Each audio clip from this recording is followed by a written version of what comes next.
Bien.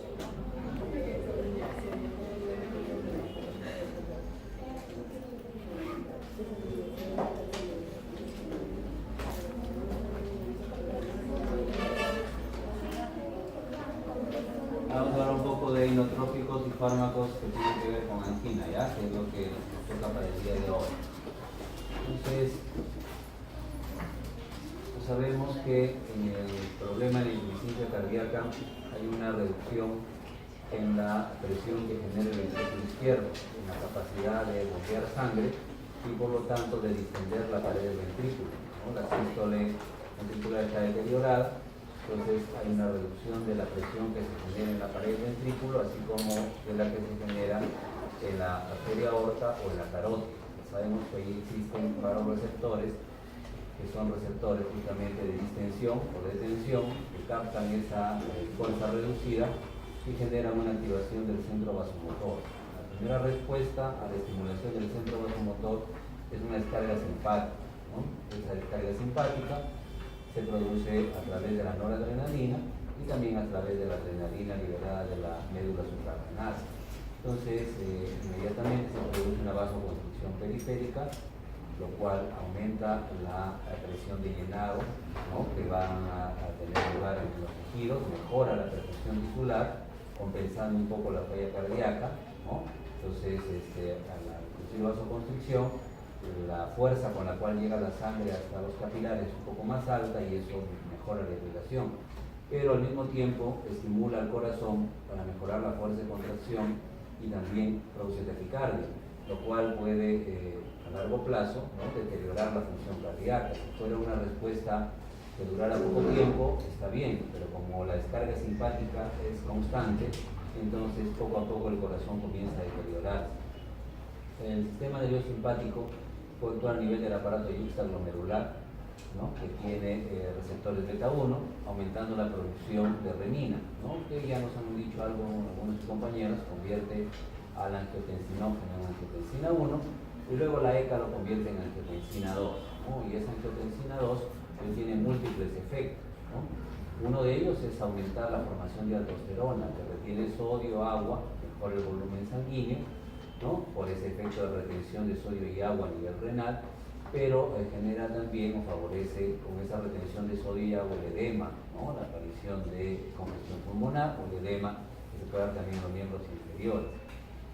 Y los efectos directos de la angiotensina 2 son un estímulo cardíaco, así como la adrenalina para aumentar la fuerza de contracción, una reducción de la eliminación de sodio y de agua, ¿no?, sobre todo a nivel del túbulo contorneo proximal, y una vasoconstricción que refuerza lo que hace la adrenalina, o sea, aumenta un poco más el flujo sanguíneo hacia los tejidos, ¿no?, al mejorar la presión con la cual llega la sangre al extremo arteriolar del capilar, mejora la perfusión tisular.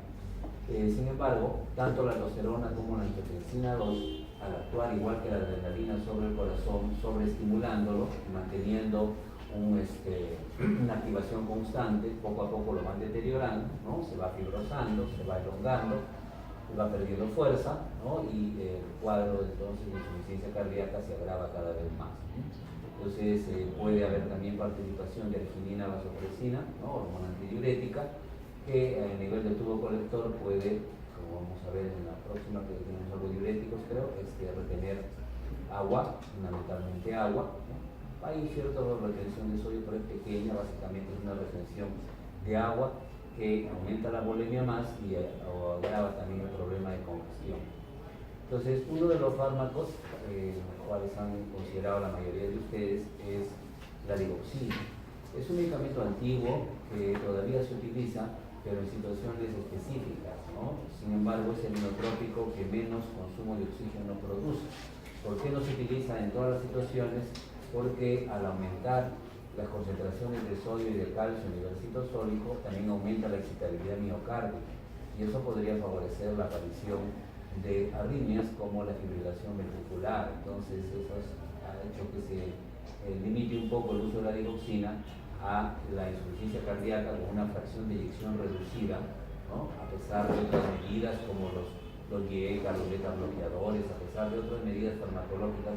Si la fracción de eyección permanece reducida, y si coexiste además una fibrilación auricular, que vamos a ver en la última reunión, con una frecuencia muy alta, entonces en esos casos sí está justificado el uso de la digoxina. Por lo demás, es un medicamento que es menos seguro que los otros que se utilizan para la insuficiencia cardíaca, pero es el inotrópico por excelencia, ¿no? Entonces, vamos a recordar, porque ya nos han dicho sus compañeros, nos han explicado algunos bastante bien, que durante la despolarización hay un ingreso elevado de sodio y durante esa fase de despolarización, entonces, si la bomba es bloqueada por el glucósido cardíaco, es decir, la digoxina, también viene inyectable como la natócido C, el glucósido que viene en inyección, que tenemos nosotros en ampollas, se llama la natócido C o cetinanil.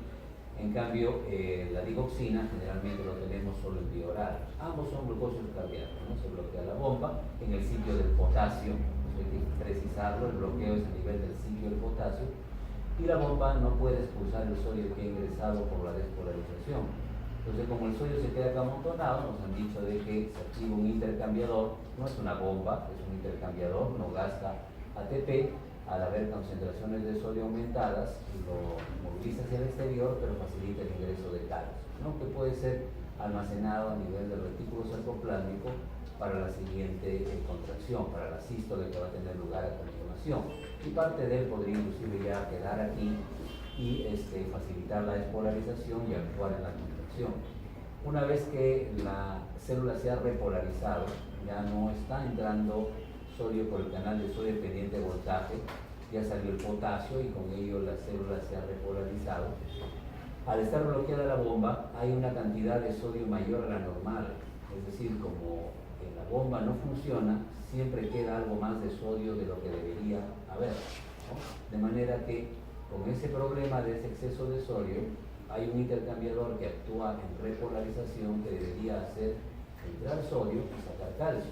Como el sodio está aumentado, no va a haber ingreso o va a haber un ingreso muy pequeño y por lo tanto no va a salir calcio, va a salir en proporción menor. Esto aumenta también el calcio citosólico y favorece la contracción. El problema viene porque no solo el calcio se aumentaría o estaría aumentado, sino también el sodio. Y si el sodio está en mayor cantidad de lo normal dentro de una célula, las despolarizaciones son más fáciles. Y eso en el músculo cardíaco, ya hemos dicho que podría producir una alteración en el ritmo, ¿no? El músculo que estuviera un poquito más excitado podría contraerse antes y esas anormalidades en la excitación se llaman arritmias, ¿no? Si son el ventrículo, son peligrosas. Entonces ese es un poco el problema de la digoxina. Por otro lado, la digoxina, los digitálicos, ceilanido-digoxina, compiten con el potasio.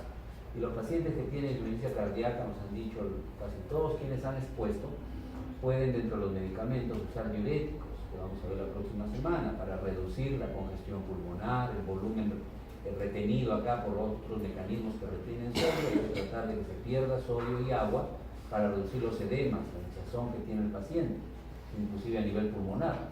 Entonces, al darle diuréticos, el potasio va a disminuir también y la digoxina no va a tener quien le haga la competencia. Entonces, la digoxina actúa en el sitio del potasio. Si el potasio está bajo por culpa de un diurético, la digoxina, el ceilanil, va a actuar con más intensidad y podría aumentar el riesgo de efectos adversos.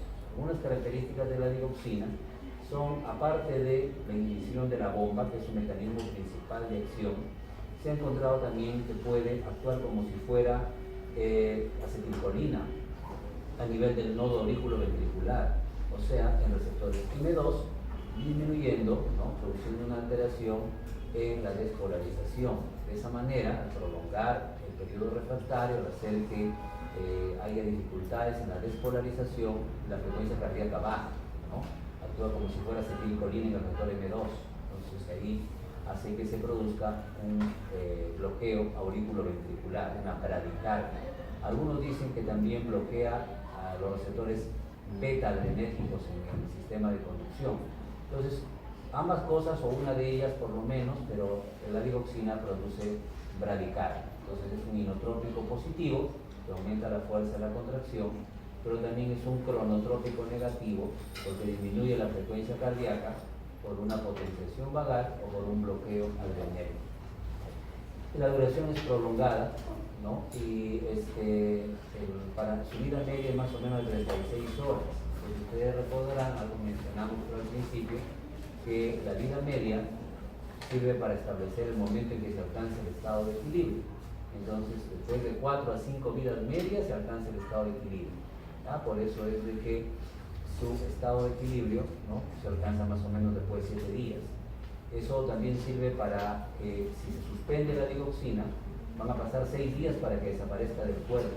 Y todo eso es importante cuando un paciente está recibiendo el medicamento y por alguna razón lo suspende y luego lo reinicia, se usa una dosis alta pensando de que ya no hay nada de medicamento en su cuerpo. Eso no es cierto. Tiene una vida media larga de 36 horas, por lo tanto el estado de equilibrio lo alcanza más o menos en una semana.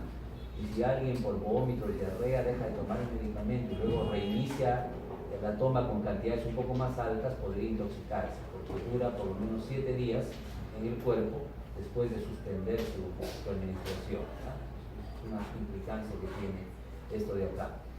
En estado de equilibrio, su concentración en sangre, la concentración eficaz, es de 0,8 nanogramos. Entonces, uno de los pocos medicamentos que no se miden en microgramos, sino en nanogramos. En otras palabras, cantidades pequeñitas de la digoxina son las que producen los efectos, no mili ni micro, ¿no? Nanogramos. O sea, es un medicamento que si se equivoca uno en la dosis o le da un poquito más de la cuenta, fácilmente puede inducir efectos adversos, porque sus concentraciones eficaces son muy chiquitas, se miden en nanogramos. Hay una eliminación renal importante, porque los pacientes que tienen falla renal hay que tener un poco de cuidado con la digoxina. Digoxina y dobutamina se consideran inotrópicos. La diferencia está en que digoxina, al bloquear la sodio-potasio ATPasa, no aumenta el consumo de ATP, más bien lo ahorra un poco, porque si no se usa ATP, no aumenta la actividad mitocondrial, no se necesita mucho oxígeno. En cambio, la dobutamina, que es un estimulante beta-1, actúa en beta-1 y también en beta-2, pero en el corazón nos interesa sobre todo el beta-1, aumenta la fuerza de contracción, pero también puede producir aumento del consumo de oxígeno, un aumento de las demandas de oxígeno por el miocardio. Estas son reacciones adversas. A partir de la facilitación vagal bradicardia, puede generar náuseas, ¿no?, vómitos, y en algunos pacientes, cuando la concentración está siendo un poco alta, aparecer arritmias, ¿no?, latidos adelantados, anormales, signos de que pueden haber arritmias. Ya dijimos que hay que tener cuidado con los diuréticos, sobre todo con los que eliminan potasio, porque pueden favorecer los efectos adversos de la digoxina. Otros antiarrítmicos, como los beta bloqueadores o los bloqueadores de canales de calcio, pueden potenciar su efecto bradicardizante, y en los casos de pacientes que tienen fibrilación ventricular, no auricular, en auricular está indicado, en auricular es bueno, porque disminuye un poco la transmisión a través del nodo auriculoventricular. Pero cuando el ventrículo está funcionando de manera normal, la excitabilidad aumentada de ese ventrículo que ya está deteriorado puede agravar una fibrilación ventricular, y si el ventrículo izquierdo fibrila es como si estuviera parado, no hay sístole, está como movilizándose la pared, como si estuviera funcionando las fibras de manera individual sin una sístole homogénea, como un paro cardíaco. Eso puede matar a la persona. Entonces, en fibrilación ventricular tenemos esos problemas. Si ya la persona tiene un bloqueo auriculoventricular, no se puede dar digoxina porque lo puedes agravar. Esto vamos a ver un poquito al final, que tiene grados, ¿no? El bloqueo auriculoventricular tiene grados, ¿no? Cuando hay un grado 2 ya no se puede usar digoxina. Un grado 1 podría ser, pero tiene sus riesgos. Y si alguien ha tenido un infarto de miocardio, como el ventrículo está excitable por la isquemia, también está contraindicado en el infarto administrarle digoxina. ¿Ya? Esto no lo vamos a mencionar mayormente porque es dosis. Esto lo vimos la semana pasada. Entonces la dobutamina actúa como un inotrópico, no solo la dobutamina en realidad, también lo puede hacer la dopamina, a dosis medias dijimos la semana pasada, ¿no? Y la adrenalina obviamente también es un inotrópico, pero de acción más fugaz, más breve. Cuando queremos un efecto un poquito más prolongado, generalmente se usa dobutamina, como está acá, dobutamina, o dopamina, ¿no?, a dosis intermedias. Entonces esto también ya lo sabemos, la proteína GS, ¿no?, la hidratosiclasa, y habíamos dicho de que la fosforilación de un canal de calcio por la proteína quinasa A facilitaba el ingreso. Había una despolarización dependiente del sodio que liberaba grandes cantidades de calcio, y este calcio interactuaba con la troponina C para descubrir a la miocina, a la tina, y que la miocina se pueda unir con la tina, ¿no? Y que para ver que hay una relajación rápida teníamos que volver a tapar alactina, eso lo hace el AMP cíclico a través de la troponina I. Entonces, así como había una liberación rápida de calcio, favorecía la relajación porque se cubren los sitios de actina, y también se favorecía la relajación por medio del fosfolambán. El fosfolambán, dependiente de la proteína kinasa A, al fosforilarse, desinhibía, ¿no? Desbloqueaba, fosfolambán desbloqueaba la bomba de calcio, y el calcio retornaba otra vez al retículo sarcoplasmático. Entonces, una liberación rápida, una contracción potente, pero también rápida, y una relajación que también es veloz, porque el calcio, casi con la misma velocidad que se libera, vuelve a ser guardado. Aparte que la troponina C que destapó es antagonizada por la troponina I que vuelve a tapar. Los fármacos que mencionamos la semana pasada, hemos dicho que son de soporte circulatorio, está la dobutamina, y no hay que olvidar que dijimos que la dobutamina puede producir vasodilatación, porque tiene efectos beta 1, que son inotrópicos y cronotrópicos positivos, y beta 2, que son vasodilatadores. Entonces, si la presión arterial está baja, no es conveniente darle dobutamina. Para estimular el corazón sería un poco mejor la adrenalina, ¿no? Y estos medicamentos se usan generalmente de manera aguda. Cuando un paciente tiene una insuficiencia cardíaca crónica, como nos han dicho, cuando este proceso ya tiene varios meses o años y el corazón está enfermo durante un tiempo prolongado, es mejor darle digoxina. La adrenalina va a tener un efecto muy fugaz, ¿no? La noradrenalina igual, un uso agudo, por eso se usa inclusive en microgramos por minuto, y algo similar sucede con la dopamina. La dobutamina podría tener un efecto un poquito más largo, pero igual, su uso es para trastornos agudos. Estos medicamentos son para problemas de descompensación, para fallas cardíacas agudas. En cambio, la digoxina es un medicamento que se usa sobre todo en una falla crónica, una insuficiencia cardíaca crónica. En la insuficiencia cardíaca, como han dicho, entonces hay una alteración en el ventrículo. Esa alteración en el ventrículo está relacionada con el desbalance neuromoral, ¿no? Ese desbalance neuromoral es lo que han mencionado o hemos mencionado de exceso de adrenalina, exceso de angiotensina, exceso de aldosterona. Hay una respuesta inflamatoria por aumento de la producción de citoquinas, y hay un aumento de fibroblastos, y la pared del ventrículo comienza a engrosarse y a endurecerse por el depósito de colágeno, a no ser tan elástica, y las fibras comienzan a deformarse, ¿no? Esa injuria produce lo que se llama remodelamiento ventricular o remodelamiento cardíaco. En pocas palabras, significa fibrosis, ¿no? E hipertrofia, ¿no? Un aumento en la longitud o en el grosor de la fibra, que no sirve para una buena contracción, un depósito de colágeno y activación de fibroblastos que deterioran la capacidad contráctil, ¿no? Inclusive algunos genes que se sobreexpresan, estrés oxidativo, y al final hay fallas eléctricas, pueden aparecer arritmias, hay disnea, dificultad para respirar, hay mala perfusión de los tejidos, ¿no? Incluido el músculo, la persona tiene un grado de atrofia del músculo, hay falla renal, puede haber anemia, casi todo el que tiene insuficiencia cardíaca tiene cierto grado de anemia porque la médula ósea no es bien irrigada, y todo es el llamado síndrome de insuficiencia cardíaca. Aparte de los glucósidos cardíacos que se usan para la insuficiencia cardíaca, existen las llamadas lipidiminas, ¿no? Como la androinona, que son inhibidores de la fosfodiesterasa 3. Al inhibir a la fosfodiesterasa, entonces lo que va a suceder es que el AMP cíclico no se va a destruir. Los medicamentos evitan la destrucción del AMP cíclico, ¿no? Sabemos que el AMP cíclico potencia la contracción y es destruido por la fosfodiesterasa. Entonces, si bloqueamos a la fosfodiesterasa, el AMP cíclico no es destruido.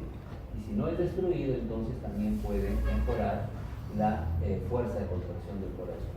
Por otro lado, hay algunos medicamentos que son análogos del péptido natriurético auricular, ventricular, cerebral, hay varios péptidos natriuréticos, ¿no? O que inhiben a las peptidases que los destruyen. Mesiritide es uno de esos fármacos, ¿no? Que actúa como si fuera un péptido natriurético. Natriuresis quiere decir hacer que se orine sodio, ¿no? Hacer que se pierda sodio. Entonces, actúa como un diurético, ¿no? Reduce el edema y se opone a los efectos de la angiotensina, ¿no? Hemos dicho que el peligro acá es esto. Entonces, el péptido natriurético auricular es opuesto a la acción de la angiotensina y la aldosterona. Entonces, tiene algunos efectos beneficiosos para el corazón. Después, para problemas agudos, ¿no? El inotrópico de elección podría ser adrenalina. pero también podríamos usar, dijimos, dopamina. Y si la presión está normal, podría usarse dobutamina. En el caso de la dopamina, ¿no? A dosis medias, no solo actúan receptores dopaminérgicos, sino también receptores beta, entonces va a tener efectos sinotrópicos y cronotrópicos positivos. Y su compañera nos habló un poco del levosimendan, ¿no? Cuya situación principal parece ser la dopamina C, facilitando ahí la interacción con calcio, y esa interacción facilita también la contracción. Entonces, los efectos sinotrópicos no solo se consiguen con digoxina, hay algunos otros medicamentos, de los cuales estos se usan de manera crónica, estos se usan más de manera aguda, y este podría ser un medicamento de uso crónico, aunque no está tan extendido como el de los anteriores. Para el tratamiento de la insuficiencia cardíaca hay que recordar, ¿no?, que hay estadios, ¿no? Hay un estadio asintomático donde la persona no tiene insuficiencia cardíaca, todavía su corazón está sano, pero tiene hipertensión, es un diabético, tiene hipercolesterolemia, de manera que hay que controlar estos problemas para que el corazón no se deteriore. Mucha gente no lo controla, ¿no? Sigue siendo diabético, sigue teniendo colesterol alto, su hipertensión no la controla y comienza a aparecer daño estructural en el corazón, ¿no? Comienzan a haber modificaciones entonces en su longitud y en el depósito de colágena y la activación de los fibroblastos. Se van incrementando las citoquinas y comienza poco a poco a dañarse el miocardio. En esa fase todavía puede no haber síntomas, ¿no? El paciente puede estar normal, pero un ecocardiograma ya puede mostrar que el ventrículo está un poco dilatado y que no está bombeando, su fracción de eyección se está reduciendo. Pero la persona no tiene síntomas todavía, aparentemente está sana. En ese caso hay que considerar el uso de IECA, ¿no? Y hay que considerar los beta bloqueadores en algunos pacientes, sobre todo los más jóvenes. Esto significa ARA2, ¿no? Los antagonistas del receptor de angiotensina 2. Esto lo vamos a ver con más calma la próxima, que nos toca hipotensores. Hoy día vamos a ver un poquito de los beta bloqueadores. Cuando la enfermedad progresa, entonces ya el paciente tiene disnea, ¿no? Tiene edema, como han dicho, ¿no? Tiene taquicardia, tiene signos de que está con una falla cardíaca, se cansa sobre todo con más facilidad de lo normal. Cuando ya tiene síntomas, que es un estadio C, entonces, aparte de retirar el sodio de la dieta, hay que considerar diuréticos, generalmente furosemida, para que no esté edematizado. Hay que utilizar IECA, como mencionaron sus compañeras, inhibidores de la enzima convertidora de angiotensina. La angiotensina es culpable de varios de los problemas, como vimos al principio, y para reducir la frecuencia cardíaca, para que el corazón enfermo y anciano, como dijimos creo la semana pasada, no sea empujado por la adrenalina, no sea obligado a avanzar a la fuerza, podemos considerar beta bloqueadores. En algunos pacientes se da digoxina, no en todos. Y a largo plazo, uno de los diuréticos que se puede usar es el espironolactona. Cuando el cuadro ya es muy avanzado, ya los síntomas no mejoran en nada, pueden usarse básicamente inotrópicos, como la misma digoxina, ¿no? O levosimendan por ahí, o una lipiridina, como digo, que hay algunos inotrópicos positivos que no solamente son la digoxina. Y hay que pensar en un trasplante, porque si no, la persona se va a morir, pues, ¿no? Y el corazón ya no tiene retorno, ya no hay retorno. Hay dispositivos de apoyo al ventrículo izquierdo y cosas que pueden ayudar. Y en cuanto a lo que es los nitratos, ¿no? Cuando las arterias coronarias están parcialmente obstruidas, entonces el flujo sanguíneo al miocardio se deteriora. Y esos pacientes, para mejorar la dilatación de sus arterias coronarias, que están obstruidas por la aterosclerosis, depósitos de colesterol, ¿no? Van a tener una mejora en el calibre, que es una mejora transitoria, no es una mejora permanente, ni se limpia la arteria, ¿no? Es básicamente un efecto simplemente sintomático de dilatar, pero eso ya es una ayuda importante. Entonces, los nitratos orgánicos, dos básicamente, nitroglicerina y dinitrato de isosorbide, generan óxido nítrico, ¿no? Y el óxido nítrico, han dicho que es liposoluble, un metabolito que cruza la membrana. Estamos hablando del músculo liso de la arteria coronaria. Debemos relajarlo para que se dilate la arteria coronaria y mejore la irrigación del corazón. El óxido nítrico activa un aguanilato ciclasa, ¿cierto? Que convierte el GTP en GMP cíclico. Y este GMP cíclico activa una proteína quinasa G. Así como hay proteína quinasa A, proteína quinasa C, en este caso el GMP cíclico activa una proteína quinasa G. Esta PKG o PCG tiene subunidades, de las cuales la subunidad alfa es importante en la activación de una miosina fosfatasa. Al activar una miosina fosfatasa, entonces lo que va a producir es que la miosina pierda su fosfato, se quede la miosina sin fosfato y no se una a la actina, entonces se relaja el músculo liso de la arteria coronaria, y eso es útil en la angina de pecho, ¿no? Cuando hay dolor por isquemia miocárdica, porque no está llegando sangre de manera apropiada al corazón. Las arterias coronarias se dilatarían. Por supuesto, puede haber algunos efectos en los canales de calcio, ¿no? Bloqueando la entrada. En realidad, a nivel de membrana trata de bloquearse la entrada de calcio, puede guardarse también calcio, puede inhibirse a la fosfolipasa C. Hay más efectos, pero el efecto más importante parece ser el que tiene que ver con la activación de la miosina fosfatasa. Después, complementariamente, se reduce el IP3, que sabemos que tiene que ver con la contracción, hay una cosita que disminuye, se bloquean algunos canales de calcio, más bien a nivel de la membrana, se guarda el calcio en el retículo, y eso también ayuda a la relajación. Hay otros efectos más, pero nos interesa principalmente el que es el de vasodilatación coronaria, ¿no? El efecto antiagregante plaquetario también puede ser beneficioso, porque los que tienen problemas de irrigación de su corazón generalmente pueden hacer trombosis, ¿no? Coágulos e infartos. Entonces, los nitratos, la nitroglicerina, el dinitrato y el sorbide también tienen algún efecto de inhibición de la agregación plaquetaria. Eso podría ser una ayuda. En cuanto a los mecanismos por los cuales los nitratos actúan, la dilatación, ¿no? La vasodilatación que producen directa de las arterias coronarias está en relación inversa al diámetro vascular. ¿Qué quiere decir eso? Que hay arterias coronarias más grandes, arterias coronarias más pequeñas y arteriolas, ¿no? Que son ramas de las arterias coronarias. Mientras más delgadito sea el vaso, mejor actúa el nitrato. El nitrato actúa mejor en las arteriolas más delgaditas en lugar de las arterias más grandes. Eso es bueno, aunque no lo parezca, es bueno. ¿Por qué razón? Porque si yo tengo dos arterias coronarias del mismo grosor, ¿no? Dos arterias coronarias del mismo grosor, dos grandes arterias coronarias, y una ya casi está obstruida, ya no funciona casi, pero todavía pasa, está sana. Si el nitrato dilatara solo las arterias grandes, esta se dilataría un montón, esta casi no podría dilatarse nada, y toda la sangre, en lugar de dividirse entre las dos, se la robaría, se lo agarraría toda la del lado izquierdo, y esta de acá se quedaría sin nada de sangre. ¿Sí? Entonces, si dilatara las arterias coronarias grandes, produciría lo que se llama robo coronario. De las arterias más grandes, al dilatarse, jalarían la sangre y dejarían sin sangre a las arterias coronarias que tienen una luz más estrecha, que están un poco más cerradas. La ventaja del nitrato, también diciendo, es que dilata las arteriolas. No dilata mucho las grandes arterias, las deja más o menos como están. La más pequeña, conforme más delgadita la arteria, mejor se dilata. Eso es beneficioso. Otro efecto es que disminuye el volumen telediastólico ventricular, ¿no? Telediastólico es al final de la diástole. Entonces, al producir una vasodilatación venosa, disminuye la cantidad de sangre.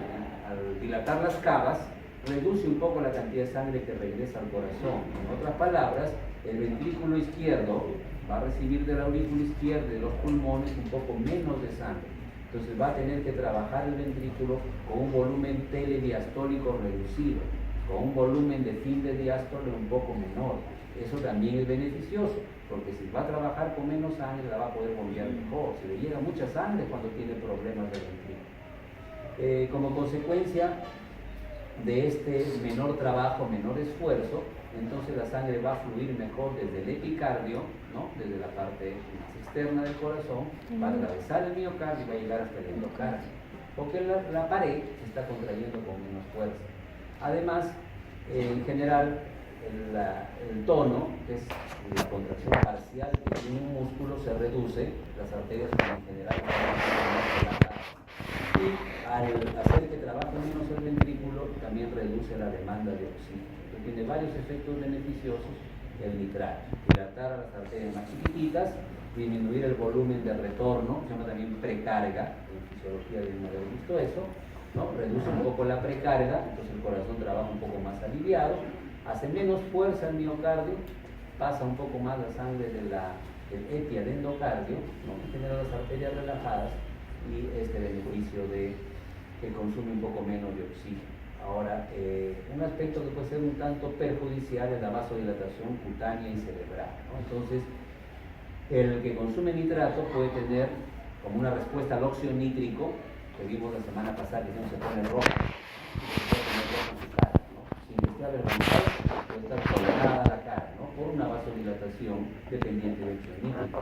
Y algo en los vasos cerebrales, los que tienen migraña, pues una dilatación puede agravar o puede pasar algo de malestar en el sistema nervioso, dolor de cabeza, pesadez o enrojecimiento de la cara, ¿no? Y esto es beneficioso porque disminuye un poco la agregación plaquetaria. Otros fármacos que se usan para lo que es mejorar el flujo sanguíneo que llega al corazón por las arterias coronarias son los bloqueadores de canales de calcio. Acá hay un canal de calcio de tipo L. Se supone que este es un músculo liso, que es una membrana de un músculo liso. Entonces, lo que hay que hacer aquí es bloquear el canal de calcio. Bloquear el canal de calcio se disminuye la principal fuente de calcio para la contracción del músculo liso. Es cierto que puede entrar por canales de calcio dependientes del ligando. Es cierto que puede liberarse al retículo sarcoplástico, eso es verdad. Estamos hablando de músculo liso, ¿no? Pero si bloqueamos el canal de calcio de tipo L, ¿no? El dependiente de voltaje long o de tipo L, entonces va a reducir la principal fuente de calcio para el músculo liso. No va a haber suficiente para que se una la calmodulina, no se va a activar la miocina, ¿cómo se llama? Sinasa de cadena ligera, ¿no? No se va a fosforilar la cadena ligera 20 y no va a haber contracción. Entonces, ese es el mecanismo por el cual actuarían los bloqueadores de canales de calcio. Estos antagonistas de calcio entonces son vasodilatadores arteriales, producen dilatación de las arterias coronarias, ¿no? Son un poco diferentes a los anteriores, porque los anteriores dijimos que dilatan más las arterias delgaditas y un poco menos las grandes, lo cual es bueno. Estos dilatan las grandes y las delgaditas por igual. Entonces, en algunos casos puedes tener un pequeño riesgo. Ya dijimos, si hay una bifurcación, como un río que se dividiera en dos ramas, ¿no? Y una parte está ya casi cerrada y la otra está bien dilatada, todo el agua se va a ir para un lado y lo va a dejar sin agua al lado opuesto. Entonces podría haber ese robo coronario y por eso no se aconseja usar nifedipino, por ejemplo, sublingual, sobre todo en los pacientes ancianos. Cuando le pones sublingual es como le pusieras a la vena casi.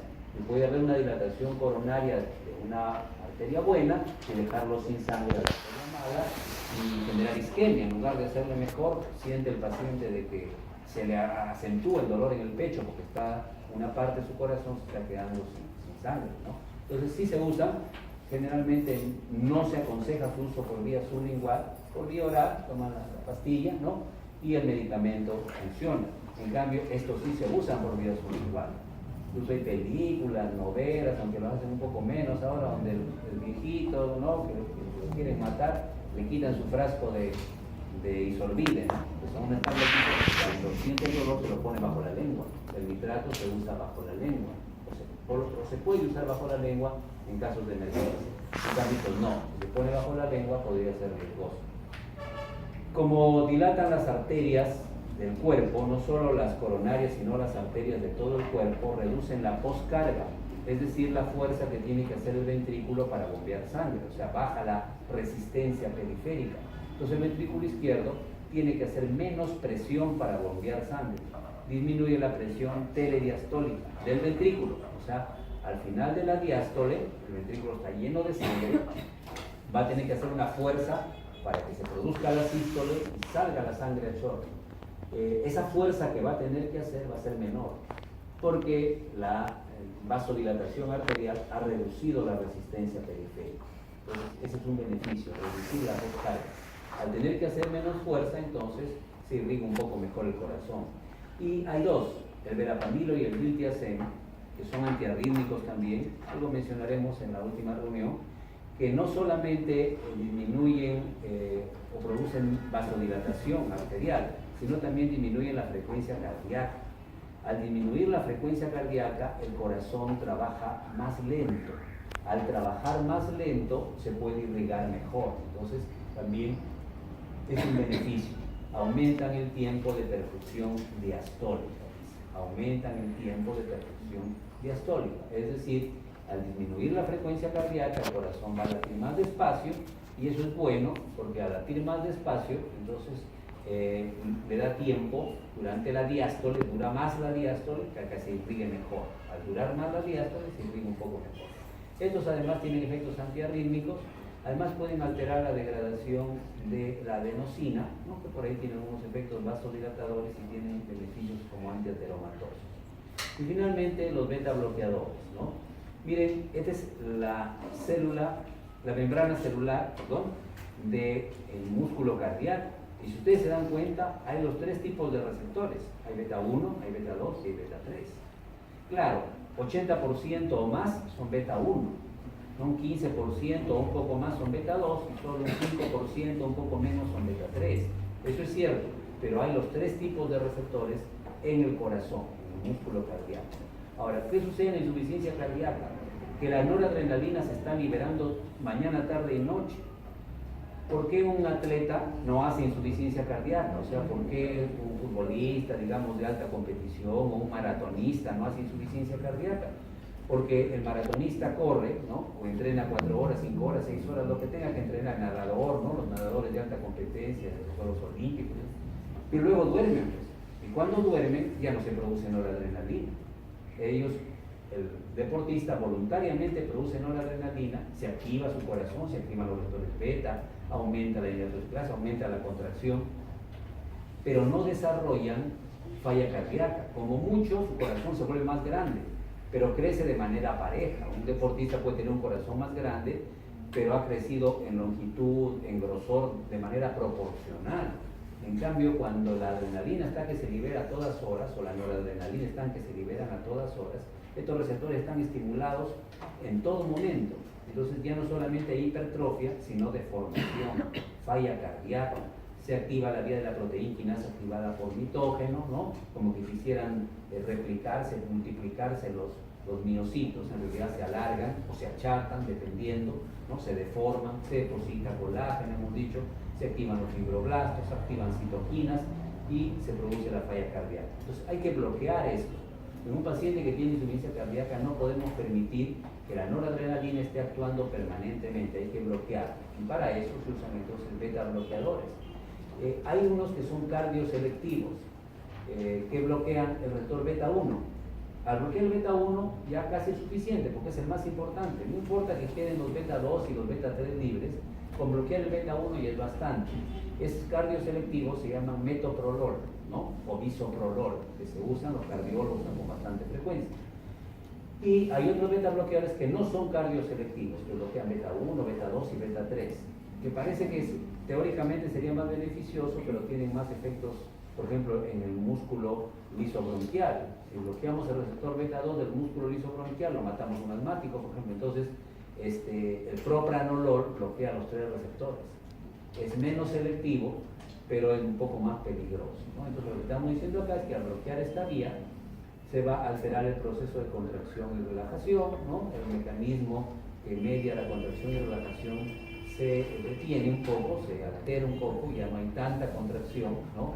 Las vías, ojo, que estas vías también favorecen la apoptosis, la muerte celular programada, la hipertrofia, también se bloquean, ¿no? También un poco son bloqueadas. Inclusive al bloquear el beta 1 y no bloquear el beta 3 puede favorecerse un poquito la supervivencia celular, por lo menos un efecto pequeño beneficioso. En todo caso se usan metoprolol, bisoprolol, que son beta 1 selectivos, son los que se usan más. Propranolol se usa un poco menos, el más viejo es un poco menos. El efecto principal que se quiere conseguir con estos beta bloqueadores es sobre la frecuencia cardíaca, no tanto sobre la fuerza de contracción, ¿no? Es cierto de que el músculo está siendo agredido.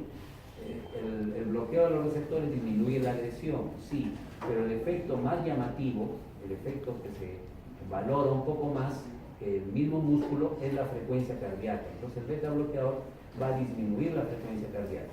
Carvedilol es un tipo especial de beta bloqueador. Primero bloquea beta 1 y beta 2, se actúa en estos dos, que son los más importantes, y además no actúa en el beta 3, que podría tener alguna por ahí beneficio pequeño aunque sea, y además bloquea el alfa 1. Entonces es muy útil para los que son hipertensos y tienen insuficiencia cardíaca, porque al bloquear al alfa 1 baja la presión arterial, y al bloquear el beta 1 y el beta 2 disminuyen la frecuencia cardíaca, disminuyen la remodelación cardíaca, ¿no? Reducen inclusive un poco la liberación de renina y la generación de angiotensina, aldosterona. Se estabiliza un poco la membrana, no se despolariza con tanta frecuencia. ISA significa actividad simpático-mimética intrínseca. ¿Qué quiere decir actividad simpático-mimética intrínseca? Que es un agonista parcial. A ver, para dejarme entender, el carvedilol es un antagonista. Por lo tanto, cuando ocupa los receptores, no produce ni aumento ni disminución, bloquea totalmente la respuesta. Ni se activa la GS, ni se activa la GI, produce un bloqueo.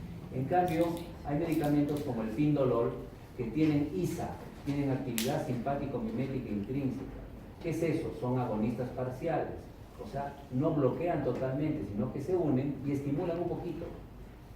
Se ponen en el sitio de la adrenalina y estimulan un poquito. En términos sencillos, ¿qué podemos decir? La adrenalina, al viejo enfermo que es el corazón, lo agarran empujones, lo están agarrando a patadas, camina, no camina, no tienen consideración. El carvedilol, que es un antagonista, se pone en el sitio de la noradrenalina y no le deja actuar. Y no produce acá adentro ningún cambio. No permite que se active la GS ni la GI, nada, no hay ningún cambio, se paralizó totalmente la respuesta.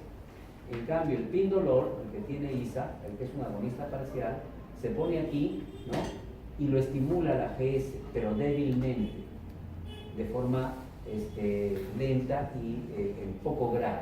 Es un estímulo, pero muy pequeñito, de tal manera que el corazón está siendo estimulado, pero con cariño, digamos, ¿no?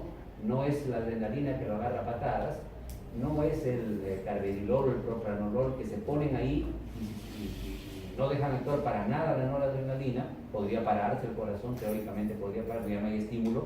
Si el viejo no lo empujas un poquito, se puede quedar parado pues, para descansar un rato, ¿no? Se puede parar. Y en el caso del que tiene ISA, el agonista parcial empuja, pero suavemente, ¿ya? Entonces, en realidad, desde el punto de vista clínico, eso capaz lo veremos en otro momento, desde el punto de vista clínico, no ha demostrado beneficios usar uno que tiene ISA a un antagonista. Entonces, no importa que no tenga ISA, no importa que sea un agonista el carvedilol, clínicamente no es mejor usar carvedilol que el pindolol, porque los pacientes responden más o menos igual. Estos son su biodisponibilidad un poco escasa. Todos los beta bloqueadores tienen un metabolismo hepático, una extracción hepática y una excreción biliar importante. Entonces, las personas que tienen falla hepática tienen que tener un poquito de cuidado, los cirróticos por alcoholismo, por hepatitis B deben tener un poco de cuidado. Estos carvedilol, la respuesta es equivalente a bisoprolol y metoprolol. ¿Cuál es la diferencia entre el carvedilol y estos dos? El efecto alfa 1. El carvedilol bloquea alfa 1, bisoprolol y metoprolol solo beta 1. Solo beta 1, no tiene que ver con el beta 2, menos con el alfa 1. ¿Qué efectos adversos puede producir? Bueno, como reduce la resistencia periférica, puede generar hipotensión, llega menos sangre a la cabeza, se marea un poco la persona, disminuye la frecuencia cardíaca, ¿no? A veces un poquito más de la cuenta, hay que tener cuidado con eso, y un poquito de edema en los miembros inferiores puede aparecer. No hay que darlo con otros que disminuyen la frecuencia cardíaca. Digoxina es cronotrópico negativo, verapamilo también disminuye la frecuencia cardíaca.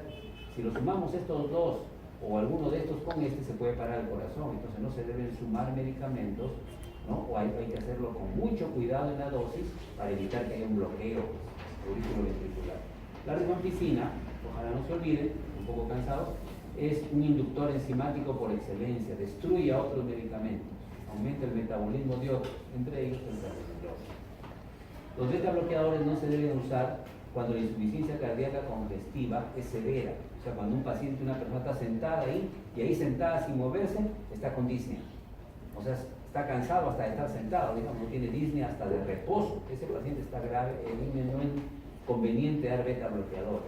O si su corazón tiene bloqueo, o si es un asmático, lo puede matar, o si tiene una cirrosis avanzada, grave, se puede compensar también. Aquí habría que dar, pero capaz con mucho cuidado, dosis bajitas. Los nitratos están indicados tanto en la angina de esfuerzo como en la angina de reposo, porque son dilatadores, siempre dilatan y dilatan las arterias más delgaditas con predominio las más gruesas. Los antagonistas de calcio también se dan en cualquier tipo de angina. Angina de esfuerzo quiere decir que el paciente, ¿no?, cuando hace ejercicio siente el dolor en el pecho. Angina de reposo quiere decir que es uno hasta que cuando está en descanso también siente que le duele un poco el pecho, ¿no? Entonces aquí está un poco más seria la cosa, aquí solamente al hacer actividad física. Aquí el nivel de obstrucción es un poco más grande. Pero los antagonistas de calcio son buenos en ambos casos porque dilatan arterias grandes y pequeñas. Los bloqueantes beta-adrenérgicos se pueden usar en angina de esfuerzo. ¿Por qué? Porque disminuyen la frecuencia cardíaca.